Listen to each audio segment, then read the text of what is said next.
So back in 2011, you know what I wanted to do? You know what my obsession was back then? It was to become a guitarist. That is what my obsession was. And all I wanted to do with this particular instrument was to, be able to basically impress girls. I mean, that was my only motivation uh, behind learning the guitar, so that I could meet the right girl, and so that I could basically fall in love with her, eventually get married and have kids. That is what I had in mind. So I was a complete beginner, and my strategy was like super simple, which is learn four chords basically, because typically, like chords like G and G major, F major, C major, and E minor, they can play a lot of songs, right? So just like learn four chords, maybe learn 8 to 10 extremely popular songs, and learn these songs, and I'm sorted. Like all I can do whole day is impress girls. I think it took me around 21 days to realize my stupidity, because I was clearly struggling to make this plan work. I was not being able to learn the songs. I was no girl was getting impressed, and the only reason why that was happening is because the foundation of my guitaring, this foundation of this building, and the foundation of my guitaring was extremely weak, because of which I was not being able to make any progress. And well, that's what most marketers do. They don't create a strong foundation for their brand, and they keep on solving problems which are extremely superficial or shallow or stupid, in fact. So is your business shrinking? Okay, I mean, let's just like sit on this question a little bit. Is your business actually shrinking, or is it stagnant? Okay, because both of these are bad things. And whenever there is a question of a shrinking or a stagnant business, when if you tell that to a marketer, the marketer will panic, and his instinct or his reaction would be that, oh, we need to basically work on the SEO. We need to stuff more keywords, okay, because of which our ranking will go up, the traffic will increase, and this brand that is shrinking, or this business shrinking business, will basically go up.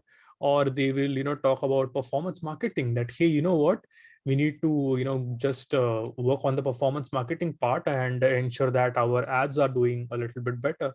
Or maybe they could talk about CRO, which is conversion rate optimization.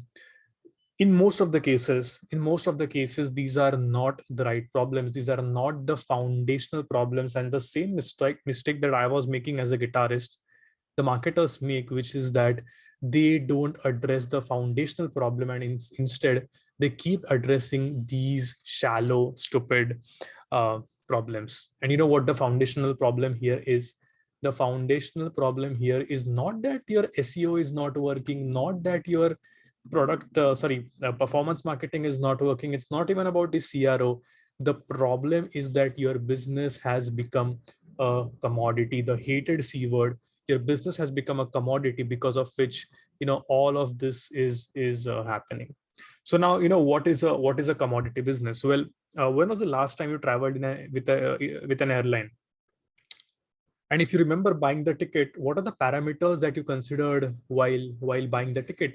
I'm sure that the only parameter that you probably considered, I mean, the flight time being one, but the main parameter that you considered was the price, right? I mean, the price was the major parameter that you considered, and you have absolutely no loyalty with a specific airline.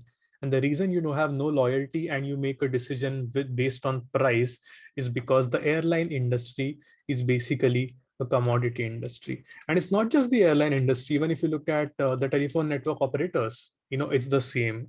They don't operate, there is no brand loyalty there. You just go for the cheapest option. The same goes for internet service providers, and so on and so forth. So what is a commodity business?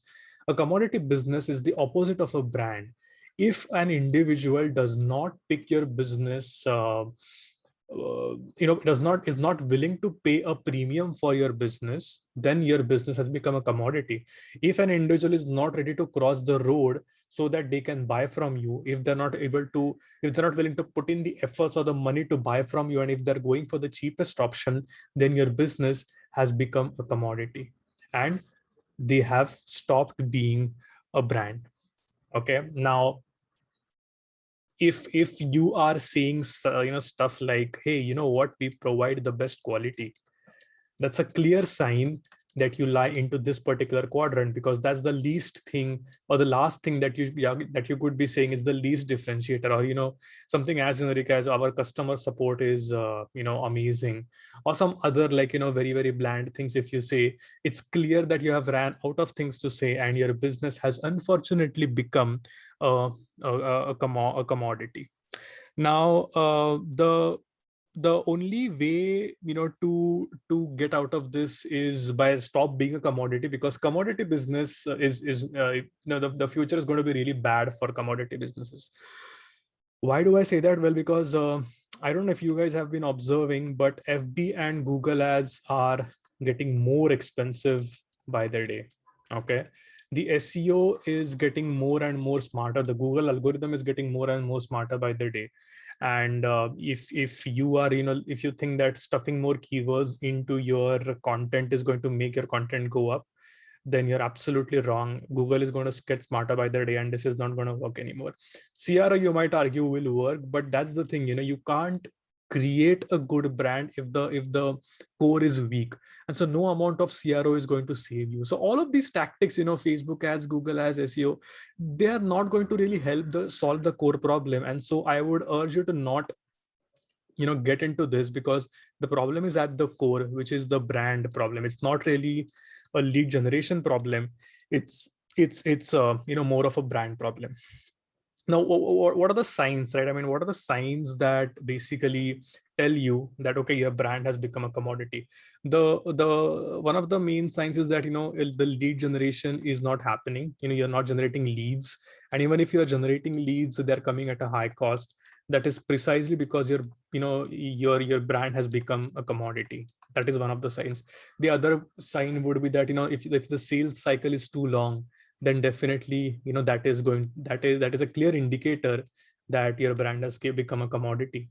The other is that if you don't have a loyal tribe, if you don't have a set of people who love you, who trust you, who believe in you, and who would cross the road for you, and who would take the extra efforts to buy from you, then definitely you don't have a brand. What you have is a commodity. The other thing is, if you can't explain to me how you are different from your competitors, if you can't explain the differentiators and your positioning, it clearly, if you are on the same x-axis that I just showed you, then you are clearly a commodity, and you're not a brand. And lastly, if every time a lead generation problem occurs, if you go to these tactics like SEO and search engine optimization, I have nothing against these tactics, but what I'm saying is, if the core is weak, none of these tactics are going to help you. And so all of these signs are basically that they're telling you that your business has become a commodity. So what do we do? Well, I would argue that most of us are not Coca-Cola. I fumbled a little bit there. Most of us are not Coca-Cola. We are not Pepsi. We are not Salesforce. We are not Facebook. If you look at the Rogers curve, I'll just draw it again. If you look at the Rogers curve, right, something like this.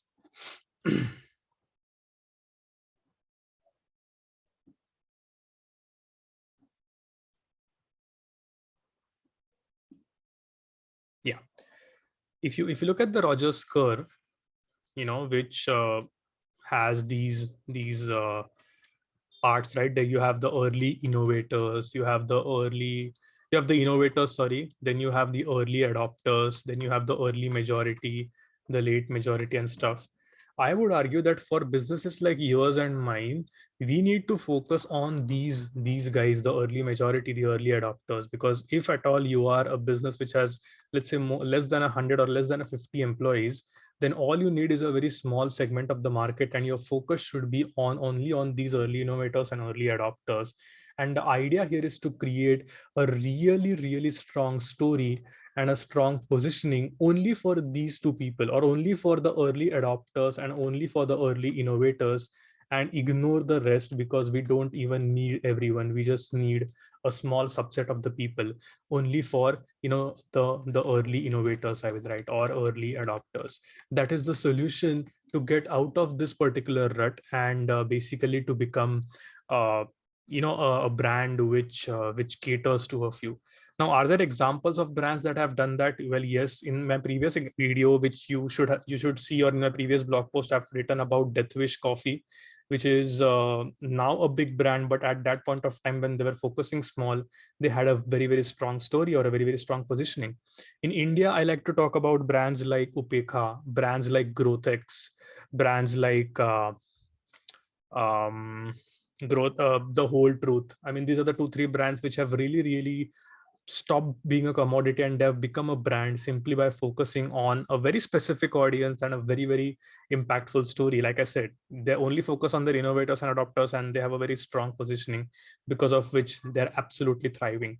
The other examples are ConvertKit did it really well. That's an example that I give often. Then Everyone Hates Marketers is a brand or a podcast that did the same for marketers. And then you have tiny little businesses, and many, many more other such examples.